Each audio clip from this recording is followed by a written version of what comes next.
क्या कहते हो, नमस्कार आज ही सर। फाइनल करें बैक टू बैक क्लास लेके, या फिर कुछ प्रैक्टिस करने के लिए समय चाहिए? देखिए सर, आपकी मर्जी। मैं तो वो 10 सितंबर का हूँ सर। मैं तो सब रोज समझ में प्रैक्टिस आ रहा करता है? हूँ। हाँ सर। 10 सितंबर से हो और जो 10 सितंबर ग्रुप जो है ना सर, वही ग्रुप से हूँ तो मैं। प्राइस एक्शन तो सिखाया है, वर्क कर रहा है कि नहीं कर रहा? हाँ हाँ, वर्क कर रहा है सर, वर्क कर रहा है। तो थोड़ा डाउट था सर, सपोर्ट और रेजिस्टेंस के बीच पे अगर कोई पैटर्न बन जाए तो नेट हाँ गेट करना चाहिए हाँ ना हाँ उसको। हाँ, नहीं नहीं, करना है, कैसे करना है वो हम सेंटीमेंट, अभी वही तो पढ़ना है हम लोगों को। अच्छा अच्छा अच्छा, सेंटीमेंट, नहीं सपोर्ट और रेजिस्टेंस वो पे तो बहुत सेंटीमेंट अच्छी तरह से काम आ रहा है सेंटीमेंट सर। उसी को तो बोलते हैं कि खरीदना है कि हाँ बेचना है, हाँ करना क्या है बीच में। दैट विल हाँ वर्क सर, हाँ सर। ओनली। पिंटू जी, आप हॉस्पिटल चले जाइए, हेरिटेज हॉस्पिटल, वहां पे डॉक्टर रिक्की मिलेंगे। अल्ट्रासाउंड जहां पे होता है वहां पे बैठे होंगे डॉक्टर रिक्की। तो प्रभु जी को बोलिएगा कि शक्ति जी ने भेजा है पास के लिए, ठीक है? और उनसे आप एक पास ले लीजिए मेरे लिए, आज शाम को प्रवचन है तो मैं जाने वाला हूँ वहाँ। वो नीम का पत्ता है क्या? नीम का पत्ता क्यों? कड़ी पत्ता है, स्वीट नीम। सो क्या करिए कि हेरिटेज हॉस्पिटल अल्ट्रासाउंड में चले जाइए, रिक्की जी मिलेंगे, उनसे पास ले लीजिए।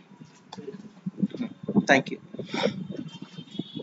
ओके, तो हम लोग सेंटिमेंट पढ़ने वाले हैं। लौकुश जी, लौकुश जी, जी सर जी। आगे बढ़े या फिर अभी प्रैक्टिस करना है? जी सर आगे सर जी बढ़िया। सर जी आपको सर जी व्हाट्सएप भेजे थे सर जी, सपोर्ट असिस्टेंट फोटो खींच कर व्हाट्सएप सर जी आपको सेंड किए थे। कब किए थे? तो सर जी उसमें सर जी क्या था सर जी, रिस्पांस क्या था? ठीक है, तो मैंने रिप्लाई किया ही होगा आपको। नहीं सर जी आपने रिप्लाई सर जी नहीं किया था। अच्छा, मैं देख लेता HDFC का था, रिलायंस का था। हूँ। नटवर चरण, जी सर नमस्कार। नमस्कार। सर पिछली दो क्लास के कुछ सवाल है, पहले बोले वो कर दूं क्या, पूछूं क्या? हाँ हाँ, पूछिए, क्या सवाल है? सवाल ये था सर कि आपने जो पैटर्न ड्रॉ किया था और हाँ उसमें बताया था कि बड़े बड़े जो प्लेयर्स हैं और FIIs हैं वो ये कंफर्म करते हैं कि सेलर है या बायर एग्रेसिव है कि नहीं। हाँ हाँ, तो बिल्कुल। मैं ये जानना चाह रहा हूँ कि वो कंफर्म तो करते हैं, हाँ, लेकिन बायर जो FI और DA है वो एंट्री कहाँ लेते हैं, वो कैसे पता चलेगा? बिल्कुल उसी पैटर्न पे जो आपको मैंने सिखाया है। नहीं, उस पैटर्न में वो एंट्री कहाँ लेते हैं वो कुछ पता नहीं चलेगा। अभी तक वही तो मैं सिखा रहा हेलो। था आपको। नहीं मतलब मैं जैसे आपने बताया कि जैसे हेड एंड शोल्डर पैटर्न है, तो पहला शोल्डर बना, दूसरा फिर हेड बना, फिर तीसरा तीसरा शोल्डर बना। तो इस पूरे पैटर्न में वो अपना एंट्री पूरे पैटर्न में बनाते रहते पूरे हैं या देखो, फिर उनके पास देखो, किसी एक जगह? एक्चुअली क्या है, वो तो कंटिन्यू टेस्टिंग करने के लिए पैसे छोड़ते ही रहते हैं मार्केट में। Aggressively okay. तब छोड़ते हैं जब वो सक्सेस रहते हैं अपना एक सेंटिमेंट बनाने के लिए कि हाँ, बुलिश सेंटिमेंट अब बन ठीक है। चुका है। जैसे इसीलिए उनके उनके सेंटिमेंट के साथ हम कैसे मैच कर सकते हैं कि डबल बॉटम पैटर्न का ब्रेकआउट आ गया समझो। सॉरी, कहाँ थे हम हम्म। लोग, कहाँ थे हम लोग? 1 सेकंड। वो आपने हाथ से बनाया था? तो यहाँ पे एंट्री करना है हम लोगों को बेसिकली। ओके ओके ठीक है। अच्छा एक एक बात और थी। हाँ हेलो। हाँ, जो टारगेट लिए आपने बोला था कि पहला स्विंग अपने को सेलेक्ट करना है, इंट्राडे तो में पहला पहला स्विंग स्विंग। कैसे सेलेक्ट? देखो, अभी हाँ इंट्राडे अगर ओके। हम प्ले कर रहे हैं तो पहला स्विंग, और अगर हाँ हम कंटिन्यू ऊपर की तरफ जा रहे हैं तो फिर देखेंगे कौन सा स्विंग मिलता है वहाँ। अब वैसे स्विंग बोलते किसको है? स्विंग बोलते हैं इसको, ये पहला स्विंग हाँ है आपका। वो वही वही जान रहा है कि स्विंग किसे कहते हैं, कहाँ पे इसको कैसे आइडेंटिफाई करेंगे ये स्विंग है, क्योंकि मार्केट तो ऊपर नीचे होता रहता है। यही पहला स्विंग है। ये पहला स्विंग है, ठीक है सर। मतलब जो बड़ा मूव हुआ है वो अब पहला यहाँ से और स्विंग ऊपर जाएंगे तो फिर है। देखना होगा कैंडल कहाँ पे है।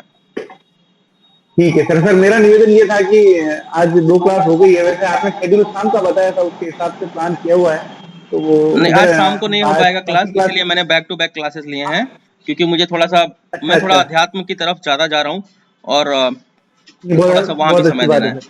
हाँ, तो सर ये क्लास अगर अगले सैटरडे को करें तो हाँ, मेरा ये मानना है, बाकी क्लास के ठीक हिसाब है। से तो चल मैंने सकते हैं। जितना सिखाया है अभी तक आप लोग प्रैक्टिस करिए, लेकिन जाते जी जाते मैं बिल्कुल। एक चीज और सिखा के जाता हूँ आज।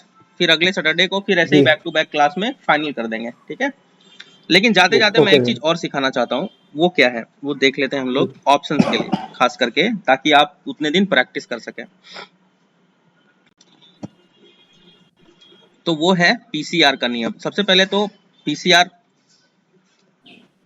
तभी समझ में आएगा जब पूरा ऑप्शन चेन और अच्छे से पढ़ लें, लेकिन फिर भी एक पीसीआर का नियम बनाने के बाद और मैं आज का क्लास समापन करके और फिर अगले क्लास में, ध्यान रखना जब पीसीआर पढ़ा रहा हूं तो सिर्फ पेपर प्रैक्टिस करना या फिर बहुत छोटे लॉट में। देखिए जी, ये ऑप्शन चेन है आपका, और दूसरा ऑप्शन चेन आप यहां से भी खोल सकते हैं और पीसीआर को लाइव देख सकते हैं। चाहे आपको निफ्टी बैंक का देखना हो, मैं यहीं से खोलता हूं डायरेक्ट। हालांकि मैं ज्यादा कंफर्टेबल इसके अंदर होता हूं, क्योंकि शुरू से यही करता आ रहा हूं, तो यही मुझे कंफर्टेबल फील कराता है, ये वाला। लेकिन क्योंकि अभी हम ऑप्शन चेन अगले शनिवार को पढ़ने वाले हैं, आज मैं पीसीआर के नियम के ऊपर चर्चा करता हूं। ध्यान से देखेंगे कि कल मार्केट क्या होने वाला है। कल मार्केट छोटा सा गैप अप देने वाला है, बहुत बड़ा गैप अप नहीं देने वाला है मंडे को, एज पर नाउ। तो हम यहाँ पे देख सकते हैं ओपन इंटरेस्ट। ओपन इंटरेस्ट किसको बोलते हैं? जब हम डेरिवेटिव्स की बात करते हैं तो डेफिनेटली डेरिवेटिव्स, जब भी डेरिवेटिव्स का नाम लिया आता है तो आप जानते ही हैं कि डेरिवेटिव्स एक कॉन्ट्रैक्ट बेस्ड ट्रेड होगा और प्रिडिक्शन बेस्ड ट्रेड होगा, सेंटिमेंट बेस्ड ट्रेड होगा। ऑप्शन बाइंग के लिए पहले हम बात करते हैं। देखो अभी हम पढ़ाने लग जाऊंगा ना तो 3 महीना, इसीलिए वो 3 महीना भी मुझे छोटा पड़ता है। 4 महीने 4.5 महीने लगते हैं पेड ग्रुप पढ़ाने में। इतना कुछ है सीखने के लिए स्टॉक मार्केट में जिसका कोई मतलब, अभी तक मैं पढ़ाने लग जाता हूँ तो इतना समय लग जाता है जिसका कोई हिसाब नहीं है। एक एक टॉपिक में इतना कुछ है। चलो देखो इसको कि यहाँ पे ओपन इंटरेस्ट किसको बोलेंगे। जैसे मैं हूं और आप हैं, मैं कहता हूं मार्केट ऊपर जाएगा, आप कहते हो मार्केट नीचे जाएगा एट एनी सर्कमटेंसेस। तो आप मूर्ख तो है नहीं कि आप ऐसा कहेंगे कि अरे मार्केट नीचे जाएगा और मैं कहूं कि ऊपर जाएगा।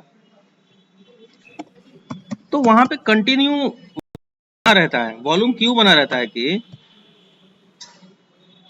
दो लोगों में कैसे कॉन्ट्रैक्ट बनता है कि कुछ लोग ऑलरेडी नीचे बेच चुके होते हैं तो ऊपर खरीद रहे होते हैं, कुछ लोग ऊपर खरीद रहे होते हैं इसलिए बेच रहे होते हैं कुछ लोग। तो वहां पे वॉल्यूम कंटिन्यू, उसके ऊपर और चर्चा करेंगे डिटेल में। सीपी में कोई कंफ्यूजन नहीं रहने दूंगा आपका, डोंट वरी। अभी सिर्फ पीसीआर का नियम सीख लो। पीसीआर मार्केट के सेंटीमेंट को पता करने का एक तरीका है कि मार्केट कर क्या रहा है अभी फिलहाल। तो कैलकुलेटर ओपन करते हैं और आज इतने पे ही क्लास खत्म करते हैं।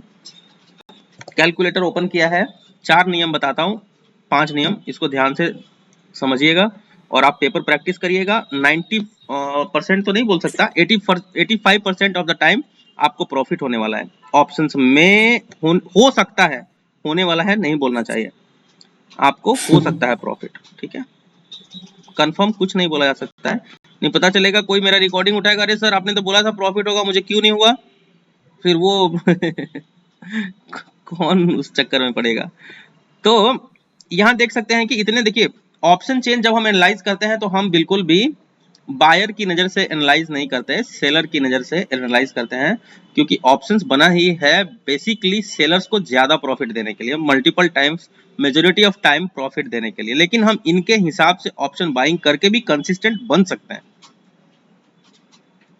अब कुछ लोग तो अपना आईडी दिखाते नहीं है, एक तरफ खरीदते रहते हैं एक तरफ बेचते रहते हैं। बुलिश साइकिल बेरिश साइकिल के अंदर, बुलिश साइकिल बेरिश साइकिल याद पढ़ाना, वो पढ़ा दूंगा आपको, वो भी इंपॉर्टेंट है।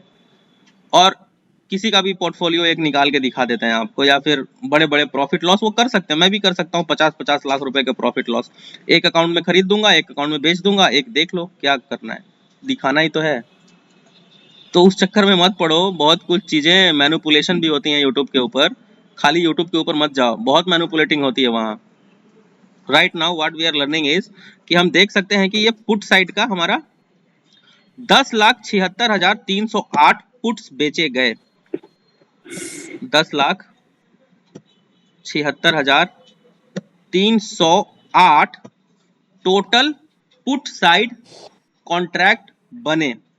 डेफिनेटली इतने ही खरीदे गए होंगे, इतने ही बेचे गए होंगे, लेकिन हम ये मानते हैं कि 10,76,308 पुट्स बेचे गए हैं। तो पुट्स खरीदे भी गए होंगे, आपके कंफ्यूजन ये होगा, तो खरीदे इसलिए गए होंगे यार कि किसी ने बेचा होगा तो वो खरीद के अपना, जो ऑपरेटर है, जो स्मार्ट ट्रेडर है, वो उसने बेचा होगा इसलिए खरीद रहा है, अब पोजीशन काट रहा है, इस वजह से नए लोगों को मौका मिल जाता है बेचने का। तो बेसिकली मोटा मोटा ये समझो कि पुट साइड 10,76,308 पुट्स बेचे गए। पुट बेचने का मतलब होता है बुलिश ट्रेड किया गया, पुट खरीदने का मतलब होता है बेयरिश ट्रेड किया गया। अभी सिर्फ इतना समझो, आगे इसको और पढ़ाऊंगा, अभी और पढ़ाऊंगा, मुझे लगता है कि अभी 3-4 क्लास लगेंगे आपको ये सीखने के लिए। 10,76,308 पुट बेचे गए, टोटल कॉल के मुकाबले 9,36,000 9,36,160 कॉल बेचे गए पुट के मुकाबले। सो हमने क्या किया, 10,76,308 एंड 9,36,160 यहाँ पे डिवाइड कर दिया, पुट को कॉल से डिवाइड किया। 10,76,308 पुट बेचे गए मुकाबले 9,36,160 कॉल के, इक्वल कर दिया। इक्वल करने के बाद 1.14 का हमारा एक रेशियो आया। तो सिंपल है कि ठीक है, पुट ज्यादा है तो ऊपर ही आएगा ना, क्योंकि पुट से कॉल को डिवाइड किया है। तो 1.14 जो हमारा यहाँ पे पीसीआर आया, इसी को हम बोलते हैं पुट कॉल रेशियो। 1.14 हमारा क्या आया, पुट कॉल रेशियो। तो जब भी, अब समझ लेना इस चीज को, नोट करो, डायरी में नोट करो, ये बहुत अच्छी चीज है। पूरा ट्रेडिंग इसी के ऊपर चलने वाला है, पूरा सेंटिमेंट इसी के ऊपर बनने वाला है। कहाँ हो आप? Price action plus option chain will work very wonder करेगा आपके साथ। तो 1 से ऊपर है तो रिजल्ट क्या है, पॉजिटिव है। 1 से नीचे अगर माइनस में आ जाता है तो रिजल्ट क्या है, नेगेटिव है। तो 1.14 आया है, तो मेरा एक नियम है, पीसीआर का नियम है मेरा, आप उठा के देखना, 85% ऑफ टाइम मेरे लिए वर्क करता है, आपके लिए भी करेगा। खाली लॉस मैनेजमेंट अच्छे से करोगे तो 20 में से 15-17 ट्रेड प्रॉफिट में जाएगा, लेकिन वो 3-4 ट्रेड जो लॉस में जाएंगे सिर्फ उसको मैनेज करना सीख लेना, तो अच्छे प्रॉफिटेबल ट्रेडर बनोगे। तो हम देख सकते हैं कि 1.14 ये हमारा पीसीआर निकल के आ चुका है। जब भी हमारा जो पीसीआर है वो 1.14 1 से ऊपर और 1.5 के नीचे होता है, तो हम क्या करते हैं, ध्यान से समझो, 0.9 से ऊपर और 1.15 के नीचे जब पीसीआर का रिजल्ट आता है तो हम सपोर्ट पे बाई करते हैं और रेजिस्टेंस पे शॉर्ट करते हैं। 0.9 से लेके 1.5 के नीचे, 0.9 से ऊपर, 1.5 के नीचे, 1.15 के नीचे, 1.5 तो बहुत ज्यादा हो जाएगा, वो तो फिर हायर लॉस पे खरीदने वाली बात हो गई। 0.9 से ऊपर और 1.15 के नीचे अगर पीसीआर बीच में कहीं है तो हम सपोर्ट पे खरीदते हैं और रेजिस्टेंस पे शॉर्ट करते हैं।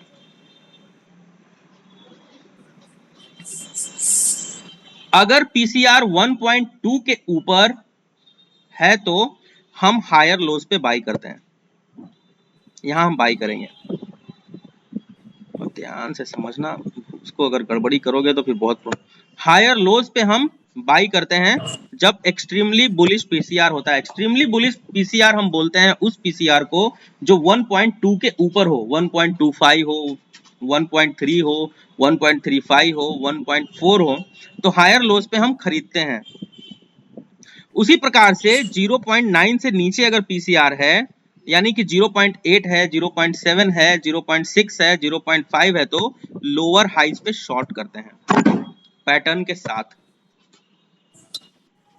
और 0.9 से ऊपर और 0.15 के नीचे पीसीआर होता है तो हम सपोर्ट पे खरीदते हैं और रेजिस्टेंस पे शॉर्ट करते हैं। मेरे दोस्त, इसको अच्छे से दिमाग में डाल लेना और प्रैक्टिस करना, और अगले शनिवार को बताना कि वर्क किया कि नहीं किया। कल जो पीसीआर था वो 1.2 के ऊपर था, इसीलिए मैं दिन भर वेट करता रहा निफ्टी बैंक में, और मैं ट्रेड नहीं कर पाया क्योंकि मैं 11:30 बजे, अनफॉर्चुनेटली 11:30 बजे मार्केट को देख पाया, उसके पहले समय नहीं मिल पाया और हायर लोज पे मुझे खरीदना था। यहाँ मैं इस नियम के विरुद्ध कभी नहीं जाता हूं, मुझे यहाँ कल खरीदना था जो मुझे मौका मिला ही नहीं। और लोग सोचते होंगे शक्ति सर ट्रेड नहीं किए, जरूर इन्होंने लॉस किया होगा इसीलिए वीडियो नहीं डाले होंगे, ऐसा नहीं है। मैंने टेलीग्राम पे भी डाला था कि I am waiting waiting and waiting. तो इस सर्कमटेंसेस में मैं क्या करता हूं, कल सुबह से ही 0.2 के ऊपर पीसीआर था, मतलब एक्सट्रीमली बुलिश पीसीआर था और मुझे खरीदना था हायर लोज पे। और हायर लोज जो मेरा बन रहा था वो बन रहा था जो मैंने अभी लाइन खींचा है वहां 42,000 के ऊपर। मैं यहाँ मिस कर गया था ये वाला जोन, मैं यहाँ कभी मिस नहीं करता हूँ ट्रेड करने के लिए। अगर 1.2 के ऊपर पीसीआर है तो मैं यहाँ मिस नहीं करता हूँ। यहाँ पे inverse head and shoulder pattern बना है, मैं यहाँ पे ट्रेड लूंगा ही लूंगा अगर 1.2 के ऊपर पीसीआर चल रहा है तो। और मैं बीच में एंट्री नहीं करूंगा, मुझे हायर लोज पे चाहिए ही चाहिए, अदरवाइज मैं एंट्री नहीं करता हूं अगर एक्सट्रीमली बुलिश पीसीआर है तो। सम सर्कमटेंसेस क्या हो सकता है, एक कंसोलिडेशन मोड में मार्केट जा सकता है जो कि मार्केट बंद होने के बाद गया, सॉरी बंद होने से थोड़ी देर पहले तक गया। अगर थोड़ा देर और मार्केट यहां पे रह जाता तो क्योंकि यहां पे हम कंसोलिडेशन बहुत देर तक कर चुके हैं, this will become as a support. आपको मैंने अभी जस्ट पढ़ाया ये बात, ये क्या बन जाएगा, एक सपोर्ट बन जाएगा। तो जो हायर लोज नया बनेगा वो हमारा क्या बनेगा, ये बनेगा। साफ साफ देखो ना, एकदम क्लियर कट मार्केट है। तो मैं यहाँ पे बाई साइड जरूर प्लान कर सकता था, लेकिन कंसोलिडेशन फिर तो यहां हुआ ना, तब तो मार्केट ही बंद होने के कगार पे हम चले गए, मार्केट के पास वक्त नहीं था। अदरवाइज डेफिनेटली मैं यहाँ ट्रेड करता क्योंकि जो पीसीआर था 1.3 के ऊपर चल रहा था, एक्सट्रीमली बुलिश पीसीआर चल रहा था, तो मैं यहाँ पे डेफिनेटली बाई करने के लिए प्लान करता इस। लेकिन टारगेट मेरे पास बहुत छोटा था 230, और नीचे अगर देखोगे तो 135, 100 पॉइंट का रूम था मेरे पास। ऑलराइट, तो ये 100 पॉइंट का रूम था। तो फिर लास्ट में ये कंसोलिडेशन होने में, क्योंकि यहाँ से अगर ब्रेकआउट आया है तो हायर लोस कहाँ बनेगा, यहीं पे तो बनेगा। साफ साफ देखो ना, हायर लोस पे कैसे खरीदते हैं। आप बोल रहे थे ना अभी कि बीच में क्या करें, तो बीच में ये करें, जब पीसीआर हमारा एक्सट्रीमली पॉजिटिव है तो हायर हाइज हायर लोज यहाँ बनेगा, यहाँ से एक डबल बॉटम का ब्रेकआउट मिल गया है, बाई कर लो, ये टारगेट ले लो, यही कर सकते हो और क्या करोगे। हाँ, बहुत अच्छी चीज बताई है, दिमाग में बिठा लेना। 1.2 से ऊपर 1.3 1.4 समथिंग समथिंग हायर लोज पे खरीदना है।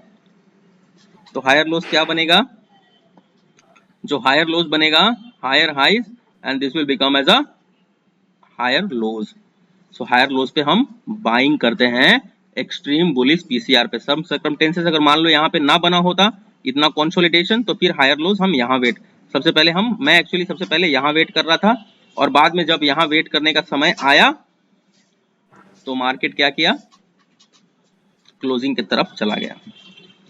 वैसे मैं चाहता तो 2:35 वगैरह मिनट पे, मैं 2:30 बजे के बाद ट्रेड बेसिकली करता नहीं हूँ, तो मैं यहाँ पे ट्रेड प्लान कर सकता था खरीद के यहाँ बेचने के लिए, क्योंकि 1.3 के ऊपर पीसीआर था, तो 2:30 बजे के बाद ट्रेड का मतलब नहीं था। कि हो सकता था और कंसोलिडेशन हो जाए और स्टॉप लॉस हंटिंग वगैरह हो जाए उसके बाद, तो आई इग्नोर्ड इट कि ठीक है 12:30 तक मौका मिलता है, 1 बजे तक तो ट्रेड करना ठीक होता है, 2:30 बजे के बाद क्या ट्रेड करना जाए। एक अनिश्चितता की तरफ, अगले दिन के बीटीएसटी की तरफ, डिलीवरी की तरफ मार्केट जाता है, थोड़ा सा वहां कंसोलिडेशन दिखा देता है कभी कभी। तो 1.2 के ऊपर अगर पीसीआर हो 1.25 3 4 5, you have to buy on higher lows, you may buy on a higher lows, otherwise you cannot buy. Okay, आपको बाई नहीं करना चाहिए। This is all about PCR, आप इसको ध्यान में रखिए और मुझे बताइए कि कैसे क्या होता है। Thank you so much.